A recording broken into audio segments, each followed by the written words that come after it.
Eu quero falar da alegria que eu tenho de servir a Deus nessa igreja. E hoje é um dia todo especial, porque é um dia que marca a memória da igreja com a ceia do Senhor. A ceia do Senhor é uma ordenança junto com o batismo que Deus deixa através de seu Filho Jesus. Só existem duas ordenanças. A primeira, Jesus diz: aquele que crer e for batizado será salvo. Quem não crer já está condenado. E o segundo mandamento, a segunda ordenança, corrigindo, é a ceia. Ele diz: façam isso todas as vezes que vos reunides em meu nome, em memória de mim. E é sobre essa busca que nós temos pela eternidade. Isso não é um desejo seu. Eclesiastes diz que dentro do coração do ser humano há uma busca incessante pela eternidade, porque foi Deus que plantou a eternidade no coração do homem. Há algo que a nossa natureza deseja, é o fim da morte, e é isso que nós viemos celebrar e buscar a eternidade. Vamos orar. Pai querido, é no nome de Jesus que essa noite nós escolhemos a melhor parte, viemos te adorar, e agora a nossa mente nós entregamos a Ti, cativa em obediência à Tua palavra, da clareza, da simplicidade, da inspiração. Nos leva, Senhor Deus, com o coração amolecido, com o coração sensível, a entender a Tua palavra de salvação, em nome de Jesus. Amém. Diz assim a palavra de Deus, Marcos capítulo 10, um jovem muito rico. Quando Jesus ia saindo, um homem correu em sua direção, pôs-se de joelhos diante dele e lhe perguntou: bom mestre, que farei para herdar a vida eterna? Respondeu-lhe Jesus: por que você me chama de bom? Ninguém é bom, a não ser um, que é Deus. Você conhece os mandamentos? Não matarás, não adulterarás, não furtarás, não darás falso testemunho, não enganarás ninguém, honra teu pai e tua mãe. E ele declarou: mestre, tudo isso tenho obedecido desde a minha adolescência. Jesus olhou para ele e o amou. Falta-lhe uma coisa, disse: vá, venda tudo que possui e dê o dinheiro aos pobres. Ele não mandou dar coisas aos pobres, ele mandou vender tudo, pegar o dinheiro e dar o dinheiro aos pobres, e você terá um tesouro no céu. Depois, vem e siga-me. Diante disso, ele ficou abatido e afastou-se triste, porque tinha muitas riquezas. Jesus olhou ao redor e disse aos seus discípulos: como é difícil aos ricos entrar no reino de Deus. Os discípulos ficaram admirados com essas palavras, mas Jesus repetiu: filhos, como é difícil entrar no reino de Deus. É mais fácil passar um camelo pelo fundo de uma agulha do que um rico entrar no reino de Deus. Os discípulos ficaram perplexos e perguntaram uns aos outros: neste caso, quem pode ser salvo? Jesus olhou para eles e respondeu: para o homem é impossível, mas para Deus não. Todas as coisas são possíveis para Deus. Essa narrativa, ela dá de encontro a um jovem que venceu na vida. E ele tem recursos para investir no reino, a ponto dele querer barganhar e comprar. Eu compro. Quanto custa? Quanto custa ir para o céu? O que eu tenho que fazer de bom? Qual o meu comportamento? Quanto que eu tenho que gastar? Qual o valor do Pix, do cheque? Eu não vou parcelar não, vou pagar à vista. O que eu preciso fazer? E Jesus dá para ele mandamentos. O mandamento, ele é bom, mas o homem é ruim. O mandamento é perfeito, mas o homem é imperfeito. Em Romanos, capítulo 3, verso 20, fala duas coisas que o mandamento faz por você. Romanos 3,20 diz, porque ninguém será justificado diante de Deus pelo cumprimento das obras da lei. Então a primeira coisa que o mandamento faz para você, ele não te salva. Número 2, porque pelo mandamento vem o conhecimento do pecado. O mandamento diz assim, para mim não tem jeito, eu não vou para o céu. O mandamento, além de não te salvar, o mandamento te denuncia, é um espelho, que você olha assim e fala assim, eu não consigo cumprir os mandamentos, mas esse menino, ele acha que pode cumprir, eu tenho feito isso desde a minha adolescência, Jesus já é. Então eu vou apertar aqui, eu vou levantar aqui o sarrafo, você é bom, né? Pega a tua riqueza, pega a tua beleza, pega a tua sabedoria, pega aquilo que você acha que é riqueza e distribui, vende, dá e me segue. E Jesus aqui, ele faz uma afirmação que deixa até os discípulos assustados, e a palavra é perplexos, porque não há notícia que os discípulos eram pobres, esquece isso. Pedro, ele tinha um barco, e tinha um esquema de comércio de pesca, com Tiago, com João e com André. Você não vê na Bíblia assim, que Deus chamou um vulnerável, um mendigo, para ser discípulos. Eu não estou dizendo que não possa ser, eu estou dizendo que nessa camada, aqueles homens que foram chamados por Deus, aqueles 12 discípulos, há na nossa cabeça, quando a gente vê The Chosen, os filmes, que eles eram assim, 12 homens que andavam na poeira de Jerusalém, descalços, moribundos, sem nenhuma razão para viver, e por isso então Jesus falou assim, vem a mim, e não é isso. Eles ficam preocupados, na outra versão, no outro evangelho, Pedro fala assim, e nós deixamos pai, mãe, irmãos, deixamos a vida, deixei meu barco, e segui. Aí Jesus, não há ninguém que tenha deixado pai, mãe, irmão, e família, e bens, que não receba 100 vezes mais, nessa era e na vindoura, inclusive com sofrimento. A busca desse menino é a busca por vida eterna. A Bíblia diz que nessa busca da eternidade, Salmo 91, é o encerramento do Salmo, Deus fala, eu fartá-lo-ei com longura de dias, e lhe mostrarei a salvação, a minha salvação. Vou fazer uma pergunta para você. Você é salvo?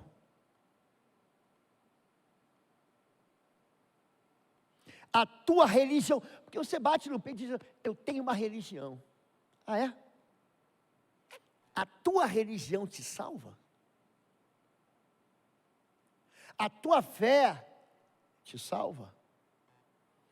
Eu escolhi falar sobre isso, e Deus estava me incomodando já há muito tempo, porque hoje é dia de ceia. E tem gente que vem para a ceia, que é justamente o lugar do pacto com Deus, e não celebra a ceia. Não, eu sou indigno. A religião dele salva, mas ele está perdido.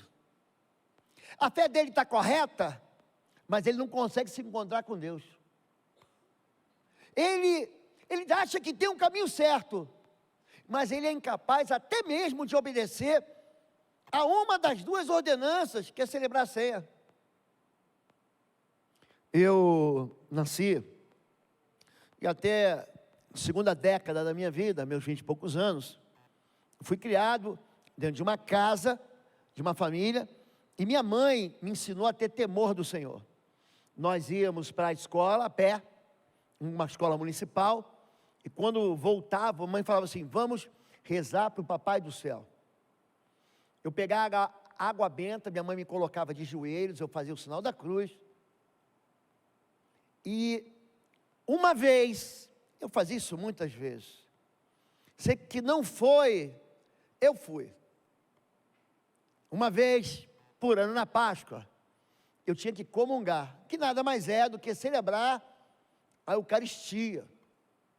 Então, aquele sacerdote, ele oferece um pãozinho, chama hóstia. Só que só participa quem está com o coração puro. Então, você chegava uma hora antes da missa, e tinha um padre dentro, sentado numa caixa de madeira, que chama confessionário, e ali você confessava os seus pecados, o padre te dava uma penitência, tomara que a penitência seja rápida, para eu rezar minhas 10 Ave-Marias, meus 10 Padre Nosso, meus 5 credo, para eu poder correr, para poder celebrar o meu encontro com Deus, porque senão eu fico de fora. Eu posso entrar na igreja, mas não posso me encontrar com Deus. Eu posso ir para o culto, para a missa, mas algo me expele, me expulsa, me impede. É uma religião que me salva, mas não me salva muito. Na minha cabeça eu cresci com algo chamado meia salvação. Ou seja, eu era salvo, mas não era muito. Porque havia uma construção de um estado chamado purgatório. Olha, você foi bom, mas não o suficiente. Então você vai para um lugar para terminar de pagar pelos teus pecados. E aí, quando você vai ler a Bíblia, você fala, tem alguma coisa aqui que está diferente. Em Hebreus capítulo 1, verso 1, diz, tendo Deus falado antigamente pelos profetas, hoje tem falado pelo seu Filho Jesus, que purgou os nossos pecados, tendo purificado, e o purgatório é o lugar de purificação, tendo purificado os nossos pecados, Ele nos salvou. E essa ideia de que eu não posso participar da ceia, é uma ideia que é construída por 8 mentiras, que nós aprendemos. Está em pecado? Você não pode participar. Por quê? Porque a interpretação de 1 Coríntios capítulo 11, verso 29, ela é enganosa. E o coração que olha para Deus como um Deus mau, ele está querendo sempre apaziguar Deus. Não, eu vou lá para celebrar a ceia, para ficar amigo de Deus, para fazer as pazes com Deus. Ou então eu vou celebrar a ceia, porque aí também eu escapo do inferno. E não é nada disso. A Bíblia diz que existe uma salvação perfeita. Hebreus 7, 22, Jesus tornou-se por isso mesmo a garantia de uma aliança superior, a garantia de um pacto superior. Portanto, pode também salvar perfeitamente os que por ele se chegam a Deus, vivendo sempre para interceder por eles. Não existe na entrada do reino de Deus quem tirou 9. Deus não coloca você numa balança e diz, olha, você foi melhor do que o outro, então entra. Olha, você viveu uma vida em que quando eu faço as contas, eu faço os cálculos, você viveu mais para o bem do que para o mal. Então compensou a quantidade de bondade, compensou mais do que a quantidade de maldade. Então você pode entrar. No reino de Deus, só entra gente que foi aperfeiçoada. A palavra perfeito significa que não haverá nenhum indício de culpa, não haverá nenhuma notícia crime, não haverá nenhum pecado apontando para você, porque você terá sido inocentado. E é isso que Jesus faz. Ele salva perfeitamente. A eternidade está aqui, num texto que a gente lê todo mês. Pois recebi do Senhor o que também lhes entreguei, que o Senhor Jesus, na noite em que foi traído por Judas, tomou pão, e tendo dado graças, partiu e disse, isto é o meu corpo, que é dado em favor de vocês, façam isso em memória de mim. Da mesma forma, depois da ceia, ele tomou o cálice e disse, este cálice é a nova aliança no meu sangue, façam isto, sempre que o beberem em memória de mim. Por quê? sempre que comerem deste pão e beberem deste cálice, vocês anunciam a morte do Senhor até que Ele venha. Portanto, todo aquele que comer do pão, agora segura essa aí, ou beber do cálice do Senhor indignamente, será culpado de pecar contra o corpo e o sangue do Senhor. Examine-se o homem a si mesmo, então coma do pão e beba do cálice. Eu te convido para celebrar a ceia, mas não te convido muito. Você pode vir, mas se você for indigno, você vai ser condenado. E aí, eu tomo a ceia ou não tomo? Eu devo celebrar a ceia? Isso cria no coração do homem algumas mentiras, alguns orgulhos.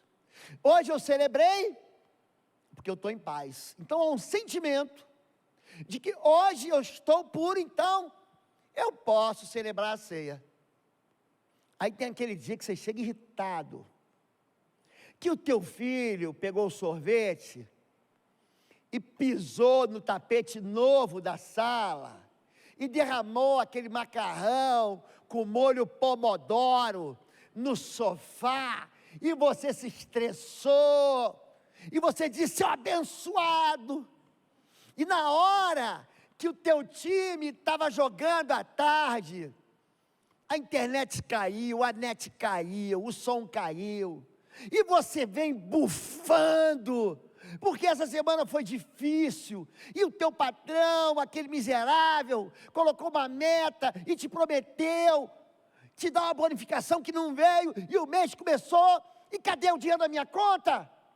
Não, esse domingo não dá para mim, porque eu não estou puro. Eu tive sentimentos que não cabem. Se vocês soubessem o que eu pensei, isso pudesse ser transmitido aqui no telão da igreja, eu seria expulso da igreja, muito mais, seria apedrejado na porta da igreja, e vocês fariam uma fogueira, vamos queimar ele. A ideia da ceia para perfeitos é uma mentira. A ideia da ceia para gente que é melhor do que os outros é mentira. Deus, Ele conhece tudo. De que adianta o homem ganhar tudo e perder a vida eterna? Que aproveita o homem ganhar o mundo inteiro e perder a sua alma? O que daria ele em troca da sua alma? Gente, troco é negócio. A salvação, ela faz parte de um comércio espiritual, sabia disso? Nós fomos comprados pelo sangue de Jesus. Nós estávamos perdidos nas mãos de um feitor de escravos, e Jesus nos comprou de volta. É isso que o livro do Apocalipse diz. Ele comprou gente de toda tribo, raça e nação, a preço do sangue. O que você vai dar em troca para a sua alma? Tem gente que acha que vai ser bom o suficiente. Tem gente que acha que vai ser salvo. Pastor, quando eu parar de fumar, quando eu parar de pecar, aí eu participo da ceia. Ei, hello, você não entendeu? Todos pecaram e destituídos estão da glória de Deus, todos. O homem que está em pé segurando o microfone, e você que está sentado e ouvindo a mensagem. Não há ninguém que busque a Deus. Todos se desviaram. Romanos capítulo 10. A salvação é um presente. Nós fomos comprados. E a salvação está na Escritura. Paulo escreve a sua última carta a um pastor, jovem pastor, chamado de presbítero Timóteo. E ele diz, desde a infância foram ensinadas as Sagradas Escrituras, que lhe deram sabedoria para receber a salvação, que vem pela fé em Jesus Cristo. Somos salvos pela graça, mediante a fé. Isso não vem de vós, é um dom de Deus. Bom Retiro, você está chegando agora, eu vou dizer para você. Nós ministramos a ceia para todos. E você pode ficar escandalizado. Um bom batista, um bom assembleano, metodistas, as crianças também celebram a ceia. um bom presbiteriano, um bom crente da comunidade. Ai, mas ele não fez catecismo para fazer a primeira comunhão? Isso pode afetar de alguma maneira o teu entendimento, mas eu quero mostrar na Escritura Sagrada o que a Bíblia diz. Aliás, em 2014, foi a primeira vez que eu fui para Israel, 2014. E lá, nós celebramos num sábado, de sexta para sábado, tem uma festa, chama Shabá. Eles têm uma ligação muito forte com o sábado, porque o sábado é a lei do descanso. Eles eram escravos e eles não tinham descanso. Eles trabalhavam de segunda a segunda, de domingo a domingo. O escravo não para. Aí Deus dá para eles um sinal da liberdade. Você vai trabalhar 6 dias, você não vai ficar 6 dias descansando. 6 dias, você vai ralar, mas no 7º dia você pode descansar. E ali naquele kibutz, perto do Mar Morto, os homens ficavam de um lado, as mulheres de outro, os homens se ajoelhavam, gente, pensa um negócio lindo, e cantavam canções de cantares do livro bíblico para as suas esposas. E as crianças ficavam vendo aquela cerimônia, que era repetida a cada Shabat, a cada sábado eles repetiam aquilo, de sexta para sábado. E o mais interessante foi que eu perguntei para um rabino, que falava um português de Portugal, e as crianças? Aqui nós ensinamos as crianças, desde pequeno, ensina a criança no caminho que deve andar, e quando crescer ela não vai se desviar. Tem gente que espera o filho se desviar, para depois se arrepender, para depois celebrar o pacto da ceia. Isso não tem sentido.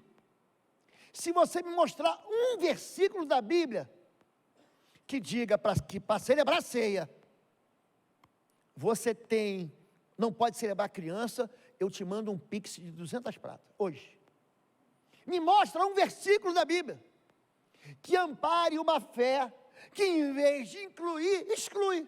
Não pode participar, você está em pecado, isso é indigno, você vai pecar contra o corpo e o sangue. E a gente aprende isso, e interpreta de uma maneira absolutamente distante, longe, equivocada do que a Bíblia diz. Deus conhece tudo? Conhece. E Ele fala, essas coisas vos escrevi, 1 João capítulo 5, verso 13, para que vocês saibam que tendes a vida eterna. Você tem a vida eterna? Não é hoje que você veio, cantou louvor, entregou oferta, se arrependeu. Eu estou falando de amanhã. Se amanhã te pedir a tua alma, você está salvo? Responde para você mesmo aí. A tua religião te salva? Por que tem tanta gente que tem medo de Deus? Parece trinitroglicerina. Sabe aquele negócio que você não pode tocar que explode? Tem gente que o relacionamento com Deus não é um relacionamento de intimidade, é um relacionamento de distância. Eu vou, mas não volto, não chego muito, porque pode queimar. Como se Deus fosse mau, e eu tivesse que aplacar a ira de Deus. Como? Eu vou no culto, eu celebro a ceia, eu entrego uma oferta, eu devolvo o dízimo, eu celebro, eu canto, e assim Deus vai olhar para mim e falar assim, muito bem, pode entrar no céu. E não é nada disso. As Escrituras, elas são a verdade que dizem que a salvação é um estado. Eu vos escrevi para que vocês saibam que você é salvo. Então ele escreve o 1º capítulo, o 2º capítulo, o 3º capítulo, o 4º capítulo, e no último capítulo, ele encerra o epílogo. Agora eu vou contar porque que eu escrevi tudo isso, sabe para quê? Para que vós saibais que tendes a vida eterna, vós que creem no nome de Jesus. É por isso que Paulo diz que uma das ferramentas de defesa é o capacete da salvação. Se você perde o capacete da salvação, você vira um alvo Você se torna vítima de você mesmo. E eu pequei essa semana, pisei na grama, e estava escrito, não pise na grama. Pronto, não posso celebrar a ceia. E você vive sempre o quê? Refém, escravo daquilo que você faz. Então a salvação nunca está em Jesus, está em você. É por isso que não celebra a ceia. Vai ter um dia que vai ter um encontro com Deus, no dia em que Deus vai julgar os segredos dos homens. As suas histórias escondidas são vistas e foram vistas e são sabidas por Deus, chama-se segredo. Ninguém diante de Deus, a gente engana os outros, Deus a gente não engana. E não há criatura alguma encoberta diante dele, antes, todas coisas estão nuas e patentes aos olhos daquele com quem temos de tratar. Você esconde para o teu marido, você esconde da tua esposa, você esconde das pessoas, você esconde da Polícia Federal, da Receita Federal, você esconde do teu contador, você esconde do teu psicólogo, do teu médico, você esconde de quem te examina. Você se veste bem, você argumenta bem, você se esconde de todo mundo, mas de Deus não. Você está nuzinho. Deus, Ele olha para você e Ele enxerga segredos que ninguém enxerga. Aí, o orgulho do homem vai para o chão. Porque se você vem aqui e todo mundo diz que você é legal, aí você fala assim, olha minha esposa como é, olha meu filho como é bonzinho, olha meu pai que perfeitão. Aí você dá a ideia, então eu posso celebrar a ceia. Mas se alguém aponta o dedo para você, você fala, então eu preciso me consertar, eu não celebro a ceia. E se você mesmo aponta o dedo para você e fala, você é culpado, eu sou culpado, aí que você não participa mesmo.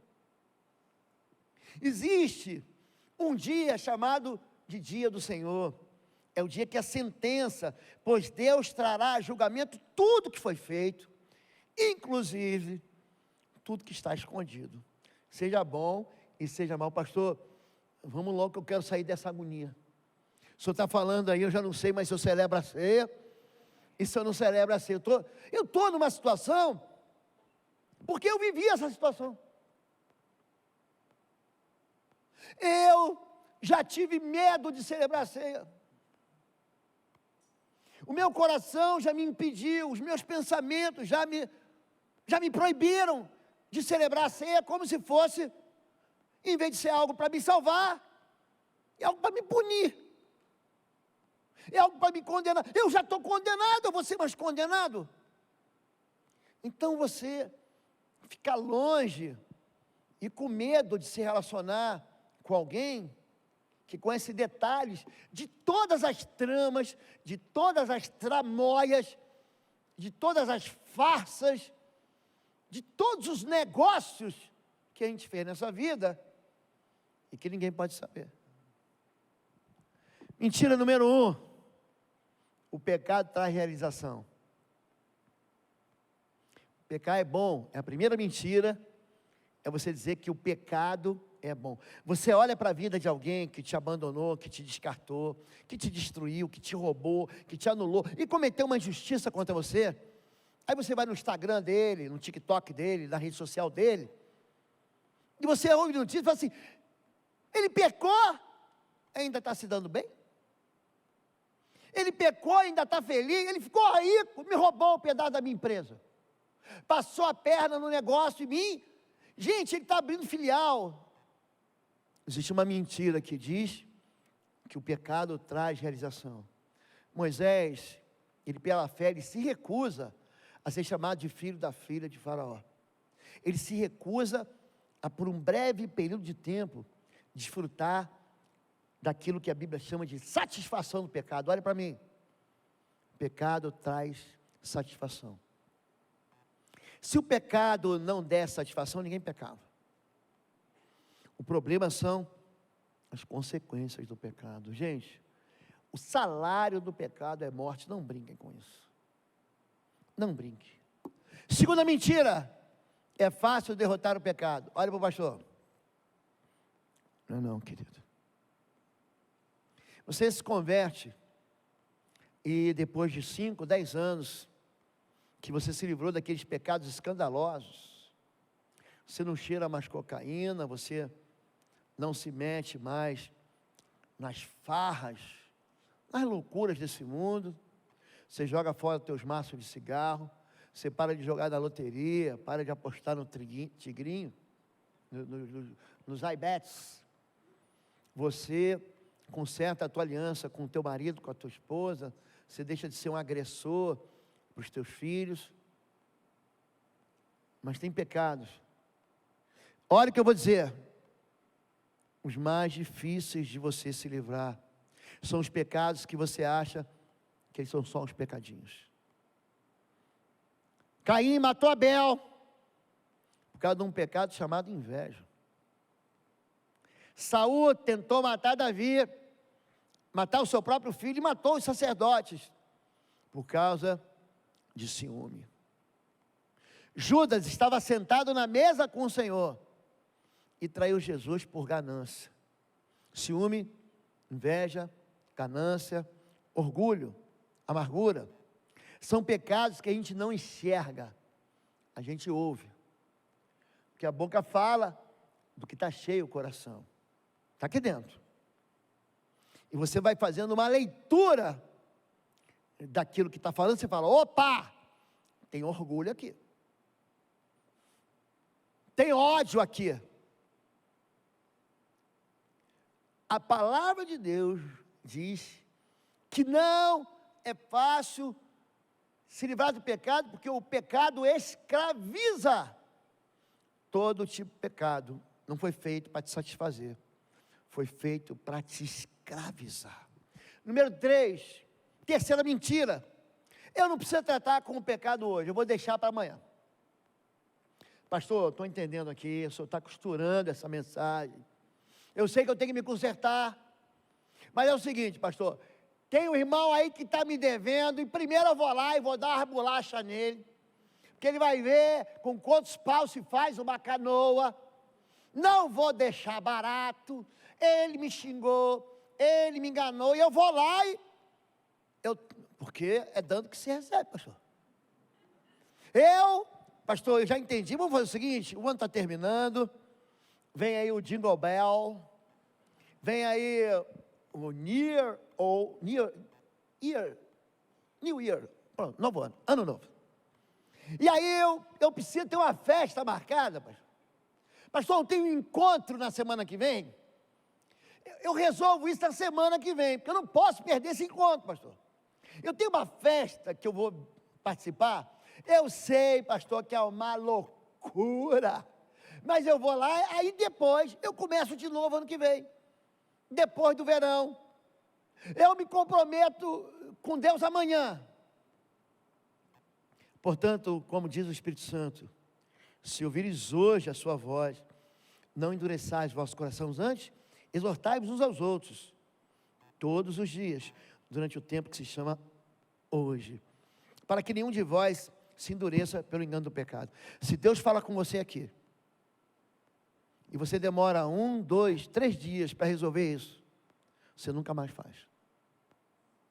Resolva o problema do pecado hoje.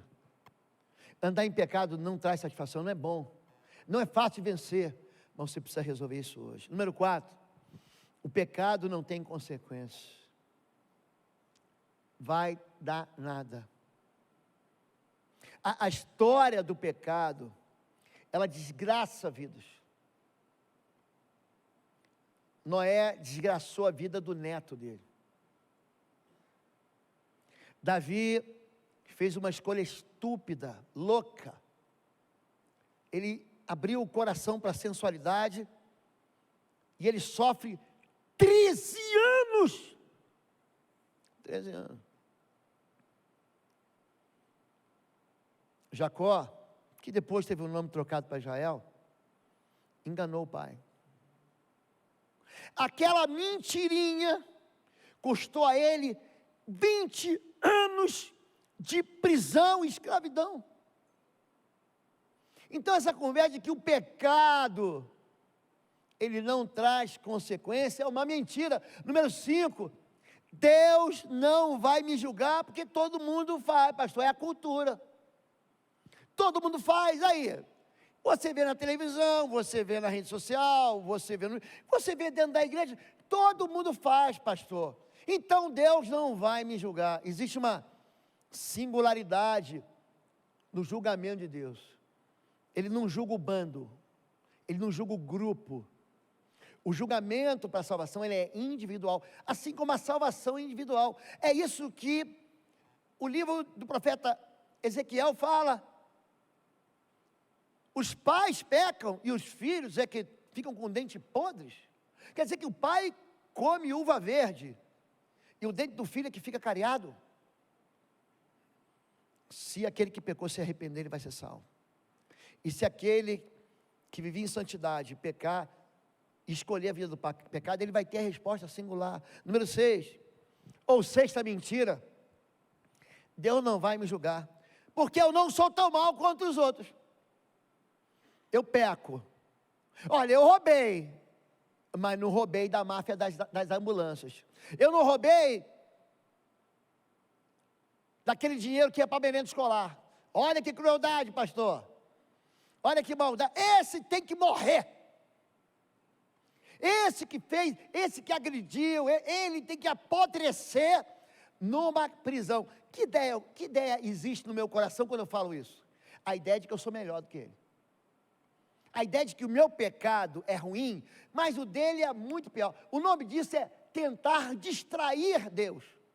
Se é pego acima do limite de velocidade, e aí o guarda te para, habilitação, ele vai te aplicar uma multa, e você está ali, puxa, eu só avancei 10 quilômetros acima, ou 20 quilômetros acima do limite.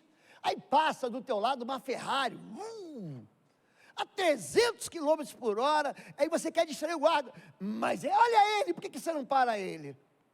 Então essa ideia de que você é capaz de distrair Deus, para dizer de Deus, eu sou ruim, mas não sou tão ruim.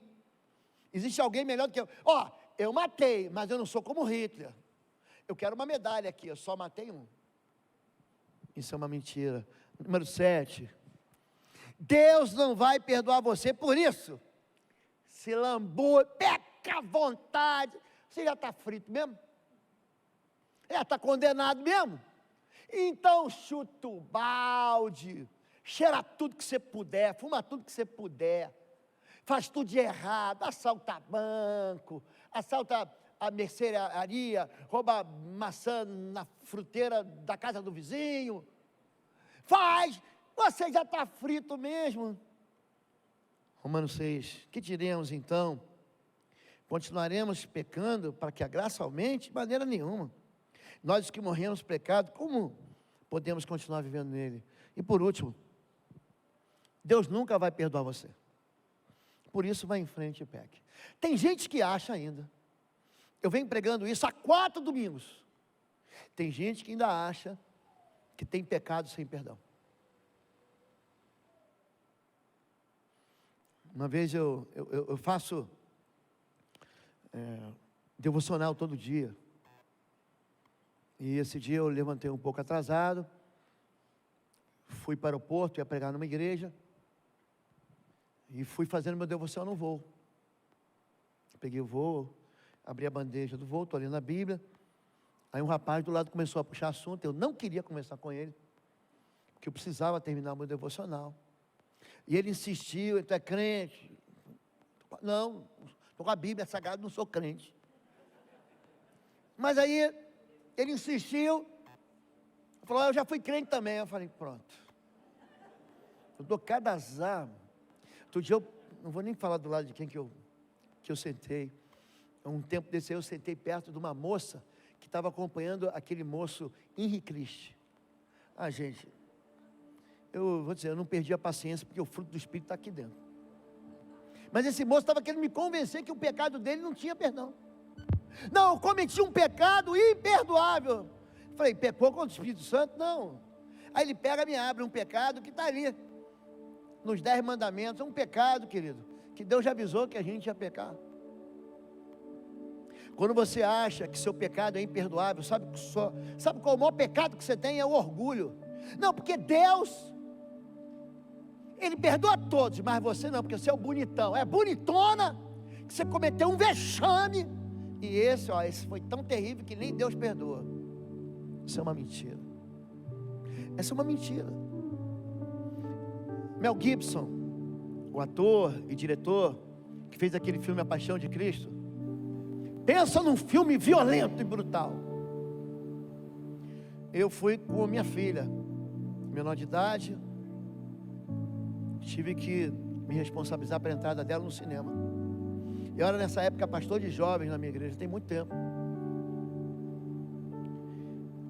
E chega aquela cena em que Jesus, ele é preso, levado para ser julgado diante de Anás, de Caifás, de Pilatos. E ele toma uma surra, aqueles chicotes com as pontas de ossos e ferros que cravavam nas costas dele, arrancavam a pele, arrancavam o músculo. Ele toma uma surra de vara. Um soldado romano esmurra a boca dele, dá um soco na boca e diz: profetiza, se você é o filho de Deus. Quem te bateu? Uma coroa de espinhos rasga, entra no crânio dele, ele sangra até a morte. Aí você vem dizer para mim que aquele preço foi insuficiente para te salvar? É isso? Porque a nossa dívida não é com o diabo. Você não deve nada para o diabo, nem nunca deveu. Quando a gente peca contra Deus que é Pai. E o Deus que podia te condenar, te absolveu. Mas não foi, te absolveu, vai. Não, Ele leva o prejuízo. Deus, que tem um Filho unigênito, primogênito da criação, entrega o seu Filho para ser torturado, massacrado, moído, brutalizado, num instrumento de tortura chamado cruz, no Gólgota. Ele sofre o dano do meu pecado. E você vem dizer para mim que existe pecado sem perdão? O pecado sem perdão é o pecado contra o Espírito Santo, e esse você não pecou. Se você tivesse pecado esse pecado, você jamais estaria no domingo no culto assistindo a gente pela internet. Jamais. Existe uma direção, chama-se direção do arrependimento. Quando ouviram isso, seus corações ficaram aflitos. Pedro prega numa festa de riquinhos, Pentecostes.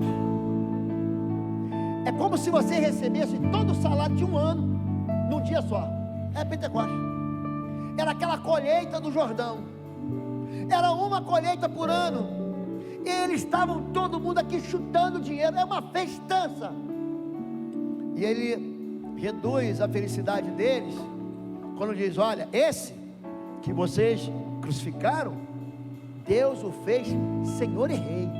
E ele falou: e matamos o cara errado.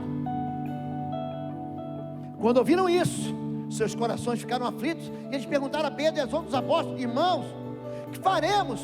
Pedro respondeu: arrependam-se, e cada um de vocês seja batizado em nome de Jesus Cristo para perdão dos pecados, e receberão o dom do Espírito Santo. Aqueles homens que foram denunciados por Pedro, eles se arrependem. Os que aceitaram a mensagem foram batizados. Naquele dia houve um acréscimo de cerca de 3.000 pessoas. O chamado de Deus é para que a gente, na impiedade, se volte para o Senhor. O chamado de Deus é uma direção à vida eterna. Como eu amo esse texto, Isaías 43:11. Eu sou o Senhor. A palavra Senhor significa aquele que tem domínio, kurios, aquele que governa. É uma maneira de você traduzir a palavra Jeová, ou Yavé. Usa o nome que você quiser. Fora de mim não há Salvador. Está entendendo que a tua religião não te salva? Está entendendo que ser evangélico não te salva? Ser cristão, só cristão, não salva. Quem salva é Jesus Cristo. Fora de mim não há Salvador. Eu anunciei, eu salvei, eu fiz ouvir, e Deus estranho não houve entre vós, pois sois as minhas testemunhas, diz o Senhor. Eu sou Deus. Ainda antes que houvesse dia, eu sou. Ninguém há que possa fazer escapar das minhas mãos. Agindo eu, quem impedirá? Querido, salvação é só um presente que custou o olho da cara, a fortuna. É um presente. Pra você entender, para eu encerrar, existem 4 leis espirituais que são eternas. Para você entender, a primeira lei é que Deus te ama e tem um plano para você. Porque Deus amou o mundo de tal maneira que deu o seu Filho unigênito, para que todo aquele que nele crê não pereça, mas tenha vida eterna. O plano de Deus é te entregar a vida eterna através de Jesus. Esse é o plano. O amor de Deus está aí. Deus amou. O que Ele fez? Entregou o inocente por você e por mim. Qual o problema? O problema é o pecado. O pecado, ele tapa a visão da gente. Pastor, se Deus é bom, por que minha vida é ruim? Olha a desgraça, olha a tragédia que eu estou vivendo. Se Deus é bom e Ele tem um plano bom, por que minha vida desanda desse jeito? Minha vida está desconstruída, está amassada, está atropelada. O pecado não deixa você perceber nenhum plano e nem o amor de Deus. Qual é a solução? Jesus Cristo. Eu sou o caminho, a verdade e a vida. Ninguém vem ao Pai a não ser por mim. Ele não está falando nem da sua fé, nem da sua religião. Ele está falando dele. Jesus é a fonte da salvação. Receba Jesus, pois todos quantos o receberam, João capítulo 1 verso 12, foi-lhes dado o poder de serem feitos filhos de Deus. Jesus não veio para condenar, porque Deus enviou seu Filho ao mundo, não para que condenasse o mundo, mas para que o mundo fosse salvo por Ele. Hoje nós vamos celebrar a ceia, não é para condenação. A indignidade está em você olhar para os outros.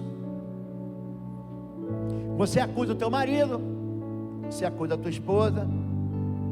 A gente aprende a se comparar, a gente aprende a se desnivelar. Eu sou melhor, eu sou pior. Você merece, você não merece.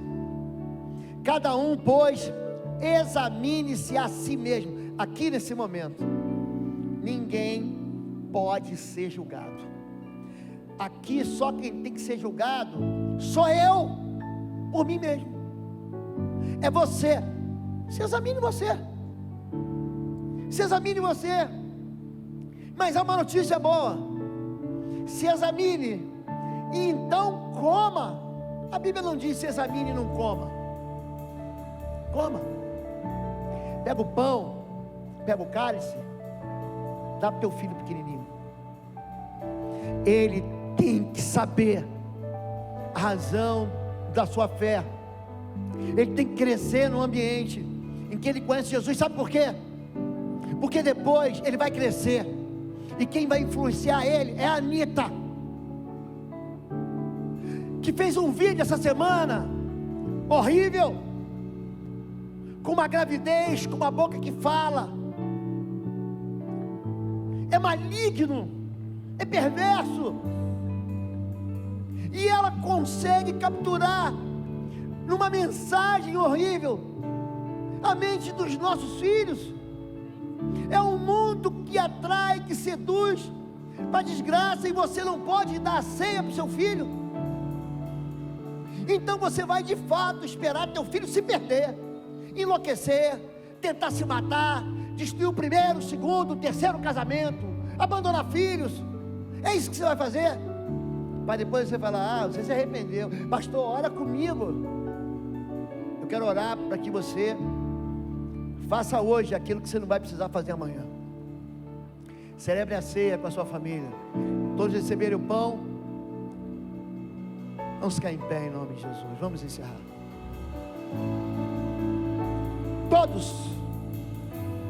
Todos Gente, é uma convicção no meu coração. Todos devem participar da ceia. Ninguém pode ser excluído. Ninguém. Você pode ter feito da tua vida um fracasso. Hoje é o dia de conserto. O que nós estamos falando aqui? Ei, gente, o que nós estamos falando aqui? Que a gente é perfeito? É justamente o contrário. Nós estamos falando aqui que a gente precisa de um Salvador. A ceia é um anúncio daquilo que a gente crê, mas é um anúncio daquilo que a gente espera. Nós cremos no Senhor, mas esperamos a sua volta. Quem aqui não recebeu o cálice, está sem cálice aí? Levanta a mão. Alguém? Por favor, entrega aqui, por favor, o cálice para o irmão. Aqui, fica com a mão levantada para o pessoal da diaconia aqui, ó, para receber. Se teu filho comeu tua ceia, normal. Meu neto hoje de manhã deve ter tomado umas 4 ceias. E ele falou, não, mais uma. Não tem, eu quero que meu neto conheça Jesus. O que eu não quero é que ele se perca por aí.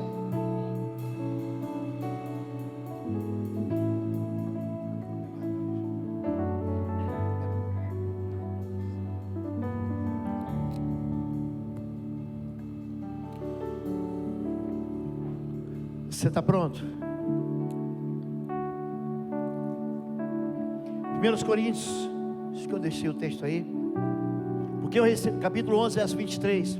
Porque eu recebi do Senhor o que eu também entreguei. Aqui Paulo, ele é um cristão tardio, tá? Ele não estava sentado na mesa com Jesus. Ele recebeu depois. Porque eu recebi do Senhor, não foi de nenhum apóstolo. Aquilo que também transmiti a vocês, que Jesus Cristo, na noite que foi traído, pegou o pão. Pega o pão. Verso 24. Verso 24. Deu graças, partiu e disse: este é o meu corpo, dado em favor de vocês. Façam isso em memória de mim. Olha, quando você comer o pão, você precisa saber disso. Você está fazendo uma aliança com Jesus. Chama-se pacto da vida eterna. Esse pão aqui não vai virar carne. Não vira. Esse pão é símbolo. Todos os pactos na Bíblia são comidos. São partidos e comidos. De Gênesis a Apocalipse. Você precisa entender que isso é um pacto de uma nova aliança. É uma nova aliança. É um novo acordo, é um novo testamento. E quando você comer o pão, você está entregando tua vida a Jesus, não para Ele te condenar, porque o Filho do Homem não veio para condenar, Ele veio para salvar. Você quer ser salvo? Como pão.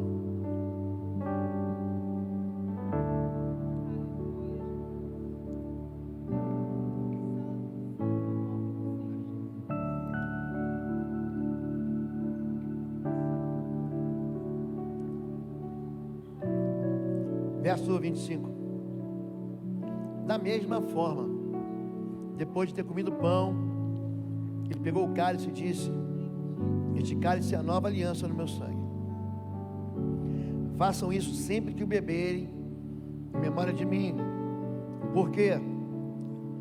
Porque sempre que comerem deste pão e beberem desse cálice, vocês anunciam a morte do Senhor até que Ele venha. O mundo espiritual está vendo.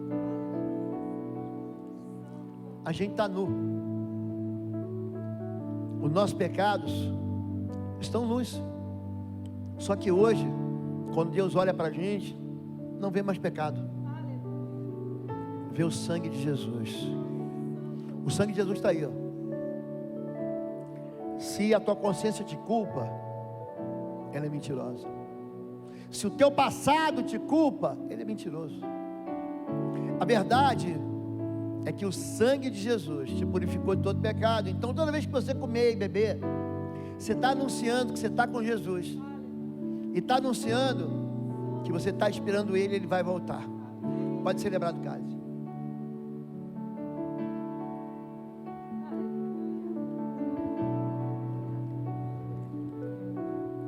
Você que é visitante, você que está vindo de outra igreja, existem duas maneiras que atrás vai aparecer mais tarde um QR Code, seja parte. Você entra pelos ministérios, você entra através das células. Existe uma classe para novos que vão ser batizados. Existe uma classe para aqueles que já vêm de outra igreja e vão ser associados. Associados é o nome para essa empresa, né? Vão se juntar ao corpo de Cristo. Você precisa fazer parte. Deus tem um lugar de bênção para você. Essa igreja aqui existe para abençoar você. A pastora Fabíola vai orar e vai nos despedir daqui. Senhor, em nome de Jesus, Pai, obrigada por essa palavra. Obrigada, Senhor, que pudemos entender, Pai, que só chegamos até o Senhor através do Teu sangue. Obrigada, Senhor, porque o Senhor nos livrou, o Senhor nos resgatou pelo precioso sangue de Jesus. Senhor, nós queremos, Pai, declarar no mundo espiritual que nós reconhecemos ao Senhor Jesus como nosso Senhor e Salvador. Em nome de Jesus. Amém.